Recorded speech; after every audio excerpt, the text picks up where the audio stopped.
जगत के स्वामी भगवान जगन्नाथ का स्वरूप किसी साधारण परंपरा का परिणाम नहीं है, बल्कि यह वृंदावन के उस अनंत प्रेम की सजीव अभिव्यक्ति है जिसे महाभाव कहा जाता है। द्वारका के राजमहल में एक दिन माता रोहिणी रानियों को वृंदावन की कथा सुना रही थी,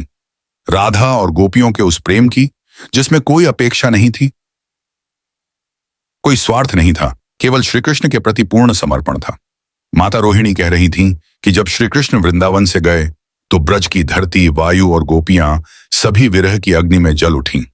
पर उनका प्रेम कभी क्षीण नहीं हुआ। उसी समय श्री कृष्ण, बलराम और सुभद्रा उस कथा को सुन बैठे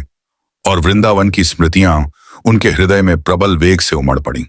वह प्रेम इतना गहन था कि उन्होंने देहबोध खो दिया,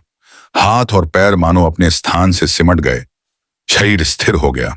पर नेत्र विस्मय, करुणा और अनंत प्रेम से फैलते चले गए। यह कोई पीड़ा नहीं थी, यह महाभाव था,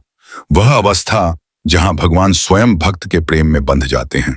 उसी क्षण नारद मुनि प्रकट हुए और उन्होंने इस अद्भुत दृश्य को नमन करते हुए कहा कि यह स्वरूप किसी मूर्ति का नहीं बल्कि प्रेम का साक्षात रूप है। स्वयं श्री कृष्ण ने कहा कि जब वे अपने भक्तों का प्रेम सुनते हैं तो वे अपने अस्तित्व को भूल जाते हैं, और उनकी आंखें इसलिए बड़ी हैं क्योंकि वे अपने भक्तों को एक क्षण के लिए भी ओझल नहीं होने देना चाहते। यही कारण है कि आज पुरी में भगवान जगन्नाथ, बलभद्र और सुभद्रा उसी महाभाव के स्वरूप में विराजमान हैं, जहां प्रभु की विशाल आंखें हमें निरंतर देखती हैं और बार बार एक ही प्रश्न करती हैं,